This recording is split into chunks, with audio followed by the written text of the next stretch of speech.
Hello friends, जय हिंद। आज हम रशिया और यूक्रेन युद्ध के बारे में डिटेल से समझने की कोशिश करेंगे। और सबसे पहले तो हम ये डिस्कस कर लेते हैं कि भाई देखिए, रशिया का यूक्रेन में क्या इंटरेस्ट है। देखने वाली बात यह है कि यूक्रेन रशिया का हिस्सा है। 1991 में उससे अलग हुआ। दोनों एक जैसे लोग हैं, दोनों रूस पीपल हैं, स्लाव पीपल हैं जो उस एथनिसिटी से उस इलाके को बिलोंग करते हैं। और रूस का एक ब्रेक अवे रिपब्लिक है यूक्रेन। अब दूसरी बात यह है कि यूक्रेन यूरोप, ईस्टर्न यूरोप का सबसे बड़ा देश है। और इसका जो पूर्वी हिस्सा है, जो कि डोनेस्क और लुहांस्क का दो स्टेट्स हैं वहाँ पर, जिस पूरे इलाके को एक साथ बोला जाता है डोनबास, और साउथ ईस्ट में क्रीमिया है। यहाँ रशियन स्पीकिंग मेजोरिटी है। यहाँ रशियन स्पीकिंग लैंग्वेज के लोग हैं। तो वो भी रूस का एक इंटरेस्ट है कि हमारे क्लोज भाई बंद रशियन स्पीकिंग लोग यहाँ रहते हैं। तो एज इट इज़ यूक्रेन अपने आप में दो हिस्सों में बटा हुआ है। पश्चिमी यूक्रेन जो है वो यूक्रेनियन स्पीकिंग लोग हैं, और ईस्टर्न यूक्रेन रशियन स्पीकिंग लोग हैं। और रशिया जो है वो अभी तक तो टॉलरेट करता रहा। अब धीरे धीरे से रशिया जो है रिसर्जेंट हो रहा है वापस। पुतिन के अंडर में रशिया जो है अपना आधिपत्य दोबारा से स्थापित करना चाहता है कुछ हद तक। अब देखिए कैसे।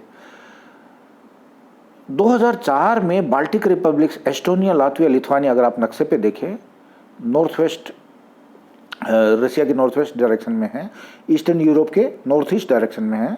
और ये तीनों जो है इन्होंने नाटो को ज्वाइन कर लिया।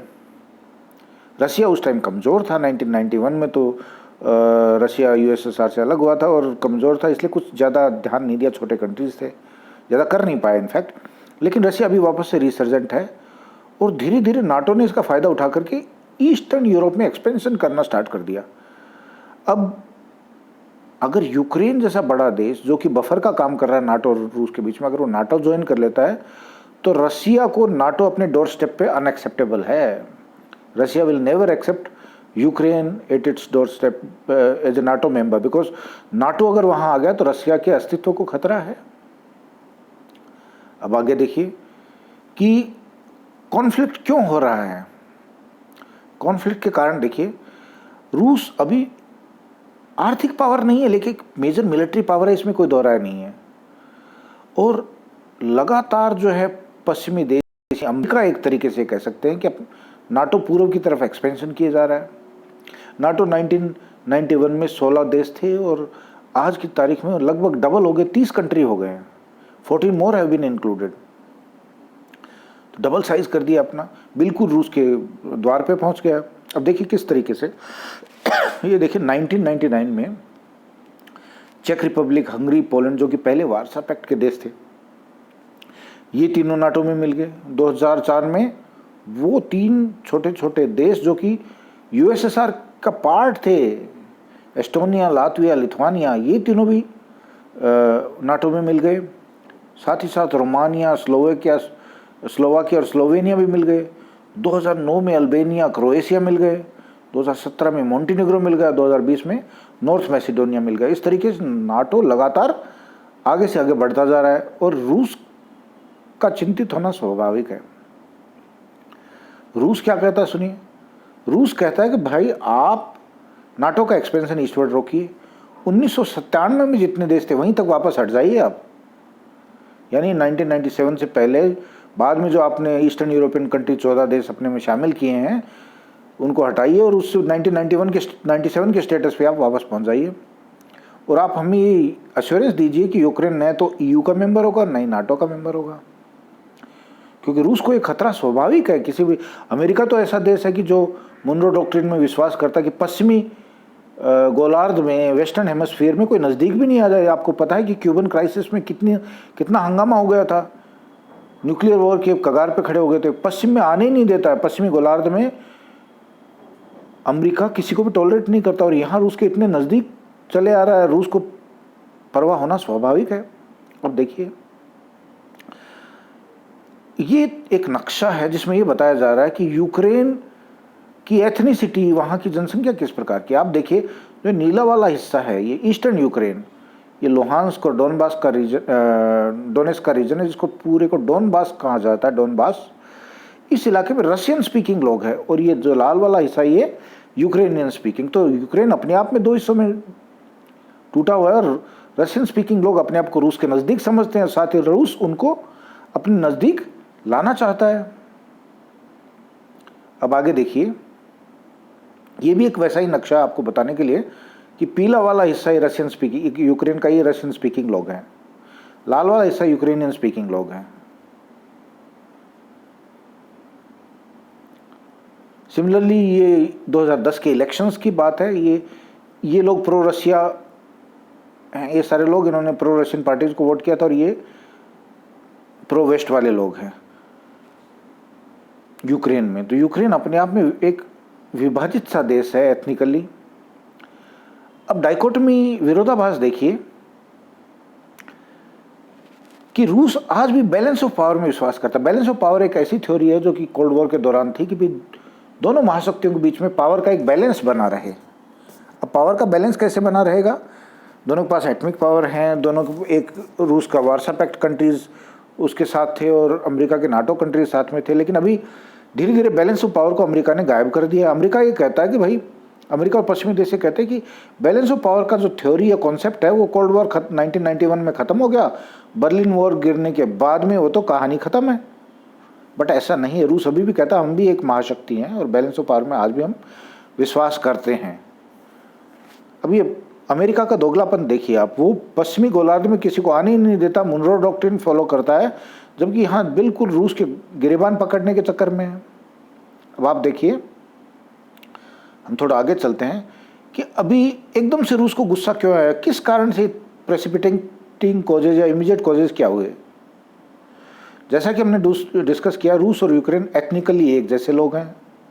यूक्रेन 1991 तक रूस का हिस्सा था। 1991 में जब 15 टुकड़े हो गए रूस के, जिसमें रूस सबसे बड़ा था और यूक्रेन सेकंड लार्जेस्ट था, उसमें यूक्रेन को भी आज़ादी मिली अगस्त 1991 में। अब क्या था कि यूक्रेन जो है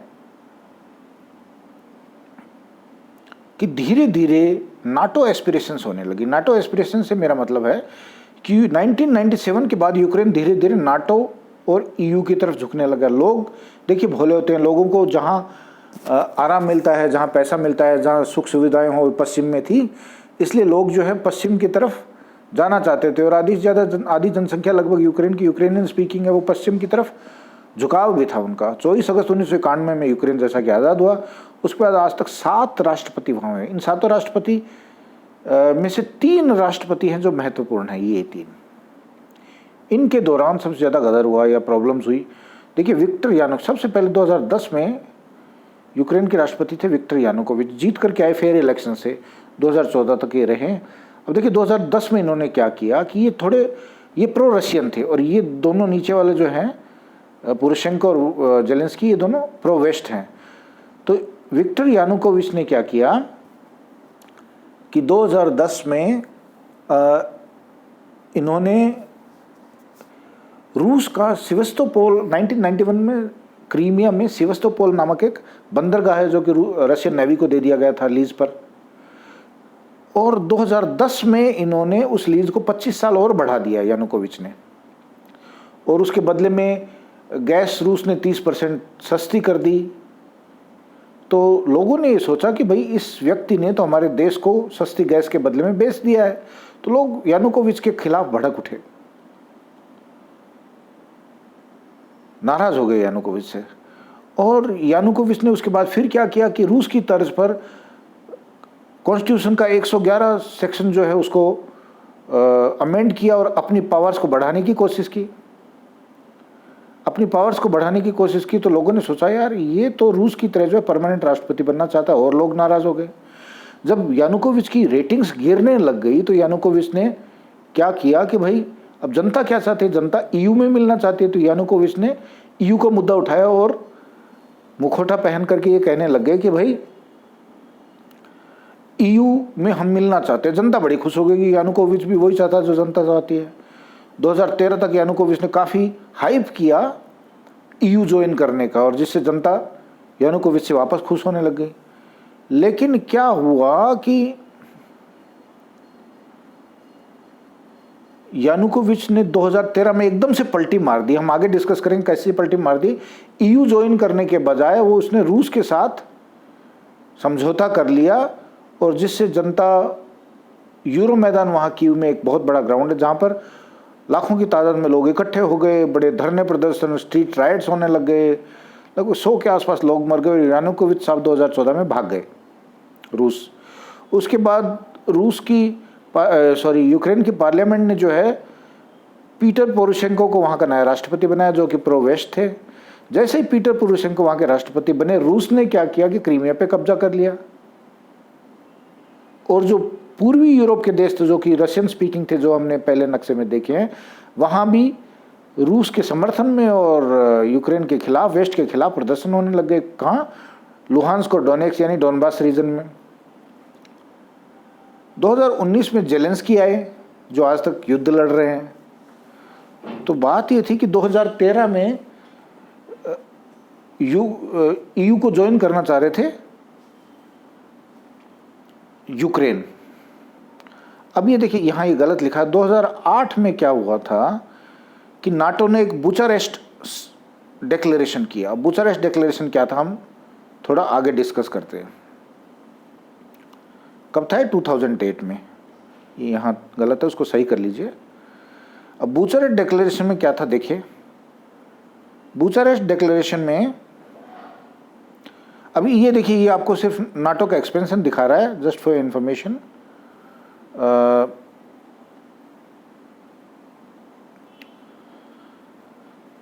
ये भी आपको दिखाने समझाने के लिए है कि ये रूस सबसे बड़ा हिस्सा था। उसके बाद ये देखिए आप, लातविया, लिथुआनिया, एस्टोनिया, ये 2004 में पहले रूस का अभिन्न अंग थे, यूएसएसआर का। उसके बाद ये मिल गए किसमें? नाटो में मिल गए। बेलारूस अभी भी रूस के साथ है। यूक्रेन कोशिश कर रहा था, जिसका वो अंजाम भुगत रहा है। 2008 में बुचारेस्ट जो डिक्लेरेशन हुआ, उसमें ये कहा गया कि भाई NATO welcomes the aspirations of Ukraine and Georgia for joining NATO and EU, यानी नाटो स्वागत करता है यूक्रेन और जॉर्जिया का नाटो और ईयू में आने के लिए। बस इतना कहना था कि रूस ने जॉर्जिया पर 2008 में अटैक कर दिया, जॉर्जिया के टुकड़े कर दिए। यूक्रेन के लिए थोड़े तो अपनी धीरे धीरे प्रेशर बढ़ाना शुरू कर दिया कि यूक्रेन ताकि नाटो में नहीं मिल सके। तो ये ब्रॉडली यहाँ की कहानी थी। अब देखिए आगे चलते हैं हम। ये सेम नक्शा आपको समझाने के लिए है, देख लीजिए। ये रूस है, ये सेंट्रल एशियन रिपब्लिक से, यहाँ तो कोई प्रॉब्लम नहीं है, प्रो रशिया है। एस्टोनिया, लातविया, लिथुआनिया ये 2004 में मिल गए नाटो में। बेलारूस रूस के साथ ही है। यूक्रेन कोशिश कर रहा था 2013 में। जॉर्जिया ने 2008 में कोशिश किया तो Russians wrecked Georgia, broke Georgia into pieces. Going further down हम देखते हैं, ये देख लीजिए आपकी इंफॉर्मेशन के लिए कि ये हैं, ये रूस है, रशिया है, और ये तीन छोटे छोटे रिपब्लिक, एस्टोनिया, लातविया, लिथुआनिया, ये तीनों 2004 में नाटो में मिल गए, जो कि पहले यूएसएसआर के अभिन्न अंग हुआ करते थे। ये बेलारूस जो है जरूर रूस के साथ रहा। आगे देखते हैं। ये भी एक नक्शा है कि किस तरीके से नाटो का एक्सपेंशन हुआ। ये देखिए, ये तो बाल्टिक स्टेट्स है, एस्टोनिया, लातविया, लिथुआनिया, और ये बाल्कन स्टेट्स है। बाल्टिक और बाल्कन में अंतर है। देखिए बाल्टिक सी के चारों तरफ बाल्टिक स्टेट्स है 3, और ये बाल्कन स्टेट्स है जो बाल्कन माउंटेन्स पे हैं। ये बाल्कन स्टेट्स भी जो अश्वाल युगोस्लाविया से टूट करके बने थे, वो भी नाटो में शामिल हो गए। आगे चलें। ये आपकी इंफॉर्मेशन के लिए चार्ट है, इसका आप एक स्क्रीनशॉट ले सकते हैं। देखिए 1949 में नाटो का आया अस्तित्व में।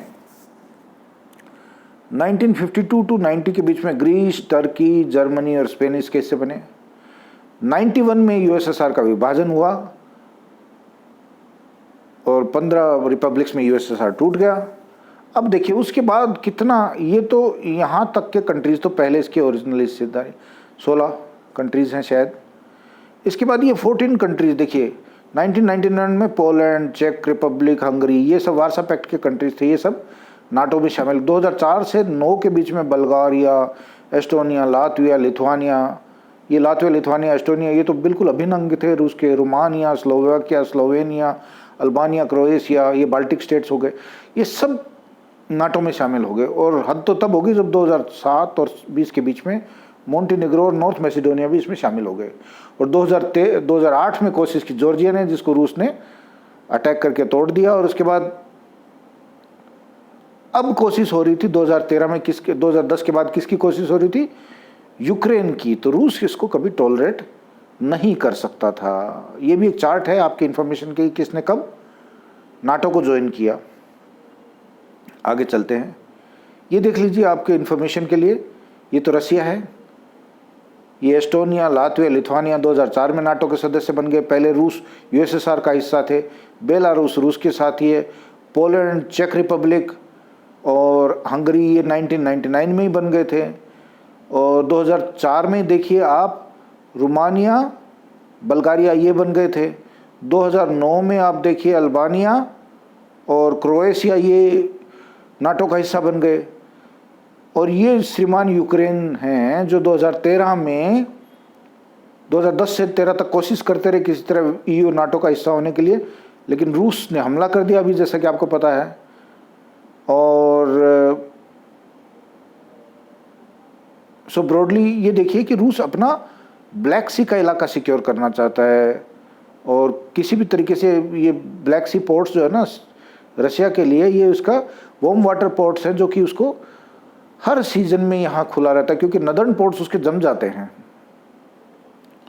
तो इस इलाके को रशिया सिक्योर करना चाहता है किसी भी हालत में। और नाटो का जो ईस्टवर्ड एक्सपेंशन हो रहा है नाटो का, उसको रोकना चाहता है। ये देखिए नाटो का जो ईस्टवर्ड एक्सपेंशन हो रहा है उससे रशिया काफ़ी घबराया हुआ है और उसको हर हालत में अपनी नेशनल सिक्योरिटी पे कोई भी कॉम्प्रोमाइज़ नहीं करना चाहता।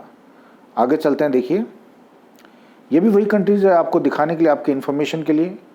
इनको स्क्रीनशॉट लेकर के आप समझ सकते हैं। यूक्रेन कोशिश कर रहा है, बाकी सब ये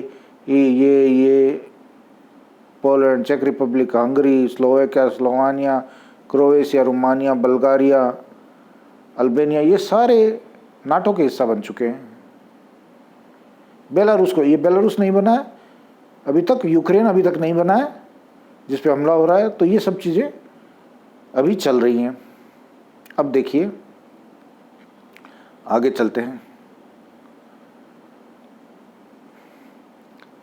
अब 2010 में जैसा कि हमने डिस्कस किया, विक्टर यानुकोविच प्रेसिडेंट बन गए। उसकी पॉपुलैरिटी, उसकी प्रो रशियन स्टांस जैसा कि हमने डिस्कस किया, उसकी वजह से गिरती चली गई। वो उन्होंने क्या किया कि एक तो सेवस्तोपोल को 25 साल के लिए और रशिया को दे दिया, उससे लोग नाराज़ हो गए। फिर उसने आर्टिकल 111 को अमेंड कर दिया और अपने आप को और पावर्स दे दिए, जिससे लोग घबरा गए। लेकिन उन सब को उस अपने पापों को धोने के लिए उन्होंने हाइप क्रिएट की कि भाई हम जो है ज्वाइन करना चाहेंगे ईयू को। जनता भी बड़ी खुश हो गई कि भाई यानुकोविच तो ईयू ज्वाइन करना चाहते हैं। लेकिन 2013 नवंबर में अचानक यानुकोविच ने पलटी मार दी और उन्होंने अपना ईयू ज्वाइन करना कैंसिल कर दिया और रशियन फेडरेशन के साथ एक ट्रीटी कर ली। इससे तो गदर हो गया, जनता भड़क गई एकदम से। और देखिए फिर वो कहानी हुई यूरो मैदान प्रोटेस्ट की। यूरो मैदान में प्रोटेस्ट शुरू हुए। यूरो मैदान प्रोटेस्ट, लोग स्ट्रीट फाइट शुरू हो गई, 100 से ज़्यादा लोग मर गए। यानुकोविच घबरा करके रूस भाग गए। पीछे से पार्लियामेंट ने यानुकोविच को हटा दिया और पीटर पोरोशेंको को, जो कि प्रो वेस्ट थे, यानुकोविच तो प्रो रशिया थे, उनको प्रेसिडेंट बना दिया। जैसे ही पीटर पोरोशेंको बने प्रेसिडेंट तो समस्या क्या आई, रूस ने क्रीमिया में अपनी फोर्सेस को मोबिलाइज कर दिया। 2014 मार्च में रूस ने क्रीमिया, क्योंकि फौज तो पहले से ही थी रूस की क्रीमिया में, 2014 में क्रीमिया में अपनी फौज मोबिलाइज करके क्रीमिया पे कब्जा कर लिया। वहाँ एक रेफरेंडम भी कर दिया, क्योंकि रशियन स्पीकिंग पीपल थे, इसलिए रेफरेंडम में भी प्रो रशिया वोट हो गया और परमानेंट अपना हिस्सा कर लिया क्रीमिया के। साथ ही साथ क्या हुआ, जो पूर्वी यूक्रेन के हिस्से थे, कौन से, लुहांस्क और डोनेस्क, दोनों को मिलाकर कहते हैं डोनबास, जो हमने ऊपर देखा था रशियन स्पीकिंग पॉपुलेशन, वहाँ भी विद्रोह होने लग गए और वहाँ काफ़ी प्रदर्शन होने लग गए। इसी को देखते हुए जर्मनी फ्रांस की मीडिएशन से मिन्स्क 1 और मिन्स्क 2 एग्रीमेंट हुए। 2014 में मिन्स्क 1 और 2015 में मिन्स्क मीन्स किसकी राजधानी है? बेलारूस की राजधानी है। इसमें क्या तय किया गया था कि भाई देखिए, रूस हैवी वेपनरी हटाए वहाँ से, अपने फौज को वहाँ से हटाए हम वहाँ पर, फिर उसके बाद रेफरेंडम करवाएं और उनको ऑटोनॉमी दे दोनों हिस्सों को। लेकिन रूस ने कहा नथिंग डूइंग, आप जो है ना पहले ऑटोनॉमी दो, इलेक्शन कराओ, उसके बाद हम फौज हटाएंगे। तो इसी पे बात अड़ गई, ये दोनों फेल हो गए। ये दोनों ट्रीटीज फेल हो गई। अब देखिए फिर क्या हुआ, मिन्स्क एग्रीमेंट दोनों फेल हो गए। उसके बाद 2019 में जो कॉमेडियन टर्न्ड प्रेसिडेंट हैं जेलेंस्की, व्लादिमीर जेलेंस्की, वो आए। व्लादिमीर जेलेंस्की ने कहा भी हम शांति चाहते हैं और हम स्टेनमायर फार्मूला को फॉलो करेंगे। स्टेनमायर जर्मनी के फाइनेंस मिनिस्टर थे और उनका ये फार्मूला था कि भाई रशिया हट जाए और वहाँ एक प्लेबिसाइट हो और उसके बाद जो वहाँ नतीजे आए इलेक्शंस के, उसके हिसाब से इनको ईस्टर्न यूक्रेन के जो डोनबास रीजन है उसको इलेक्शंस के नतीजों के हिसाब से मान्यता दे दी जाए। लेकिन बात फिर वहीं अटक गई। जेलेंस्की ने कहा कि आप पहले पूरी फौजों को हटाएं। रूस ने कहा कि नहीं, पहले आप इलेक्शन कराओ, ऑटोनॉमी दो, उसके बाद हम फौज हटाएंगे। वही JNK वाला सा मामला हो गया टू सम एक्सटेंट। अब आगे देखिए आगे क्या होता है। मिन्स्क का एग्रीमेंट फेल हो चुके थे, स्टेनमायर फार्मूला भी फेल हो गया था। अब इस चीज के बढ़ते बढ़ते तनाव काफी बढ़ गया और 24 फरवरी 2022 को रूस ने यूक्रेन पर हमला कर दिया। अब इसका हम थोड़ा सा एनालिसिस करते हैं। देखिए एनालिसिस ये है कि पश्चिम जो है, वेस्टर्न कंट्रीज सिर्फ लिप सर्विस दे रहे हैं और EU का हिस्सा भी नहीं बनाना चाहते। अगर बनाना होता तो बना देते यूक्रेन को। इसलिए नहीं बनाना चाहते कि भाई लोग तो भले होते हैं, वो माइग्रेट कर जाएंगे अच्छे कामों की तलाश में और वहाँ पर उनकी आर्थिक अर्थव्यवस्था पश्चिम की गड़बड़ा जाएगी। इसलिए EU का स्टेटस भी नहीं देना चाहते। और उसको नाटो का हिस्सा तब तक नहीं बना सकते जब तक यूक्रेन अनस्टेबल है, जब तक रूस उसमें हमला किए हुए है। क्योंकि नाटो का अगर बीच में सदस्य बना दिया तो भाई रूस के ऊपर हमला करना पड़ेगा, दो महाशक्तियां भिड़ जाएगी, न्यूक्लियर वॉर हो जाएगा। तो रूस चाहता है कि किसी तरह यूक्रेन को अनस्टेबल रखा जाए और साथ ही साथ वेस्ट भी किसी तरीके से अच्छी मदद, नाटो में शामिल नहीं करना चाहता पश्चिम उसको, यूक्रेन को, और साथ ही साथ EU में भी शामिल नहीं करना चाहता। EU से उनको आर्थिक नुकसान है, नाटो में शामिल करने से रूस से झगड़ा हो जाएगा। रूस का एम क्या है? देखिए, रूस यूक्रेन को जीतना नहीं चाहता। रूस के राष्ट्रपति पुतिन जो है बड़ा समझदार आदमी है। उसने अफगानिस्तान से और अन्य देशों से लेसन्स लर्न कर लिए कि भाई किसी देश को कॉन्कर नहीं किया जा सकता पूरी तरीके से। उसका उद्देश्य बड़ा क्लियर है। वो डोनबास जो कि रशियन स्पीकिंग है उनको अपने साथ रखना चाहता है, उसकी ऑटोनॉमी चाहता है। यूक्रेन को कहता है कि नाटो में और EU में मत शामिल हो, ये बफर का काम करिए। और यूक्रेन पे लगातार युद्ध के माध्यम से प्रेशर बनाए रखना चाहता है और ज़्यादा होगा तो पूर्वी इलाके जो हैं रशियन स्पीकिंग उनको पहले से उसने रिपब्लिक्स डिक्लेयर कर दिया, आज़ादी अपनी तरफ से रूस ने दे दी है। तो ये रूस का मेन एम है कि किसी तरीके से प्रेशर में आके वेस्ट जो है कंसेशंस दे। वेस्ट ने बड़े सारे रूस पर प्रतिबंध भी लगा रखे हैं, उनको स्विफ्ट से बाहर कर दिया, वो रूबल में ट्रेड करना लग गया है रूस उसकी बदौलत। नॉर्ड स्ट्रीम 1 और नॉर्ड स्ट्रीम 2 जो पाइपलाइंस थी उनको रोक दिया गया है। रूस को आर्थिक नुकसान तो हो रहा है लेकिन रूस सहन करेगा क्योंकि उसकी इज्जत का सवाल है, उसके देश की सुरक्षा का सवाल है। रूस का एम है कि किसी तरह जॉर्जिया की तरह यूक्रेन को भी तोड़ दिया जाए और वेस्ट को घुटनों पर लाया जाए। और वेस्ट का एम ये है कि यूक्रेन को दूसरा अफगानिस्तान बना करके रशिया को अर्थव्यवस्था को तोड़ा जाए। तो यही गेम उस इलाके में चल रहा है। ये देखिए, जो रूस जो है सबसे बड़ा एनर्जी सप्लायर है किसको? वेस्ट को। तो वेस्ट में एनर्जी की ये नॉर्ड स्ट्रीम 1 और नॉर्ड स्ट्रीम 2 दो पाइपलाइन हैं जिनको अभी रोक दिया गया है। तो रूस और इनकी अर्थव्यवस्था पर क्या असर है ये मैंने एक दूसरे वीडियो में कवर किया है, आप उसको देख सकते हैं। तो ब्रॉडली ये था रशिया यूक्रेन कॉन्फ्लिक्ट और भगवान करे जल्दी से जल्दी खत्म हो ताकि विश्व की अर्थव्यवस्था वापस सुधार की तरफ हो। गेहूं महंगा हो गया है, सनफ्लावर ऑयल महंगा हो गया है, तेल महंगा हो गया, रेयर अर्थ मेटल्स महंगे हो गए हैं। अभी अभी कल की न्यूज़ में था कि डायमंड मर्चेंट्स सूरत पे इंडिया में भी फ़र्क पड़ रहा है। तो ये सब देखिए, पूरी विश्व की अर्थव्यवस्था जुड़ी हुई है और युद्ध किसी के भी भले के लिए नहीं होता है। धन्यवाद।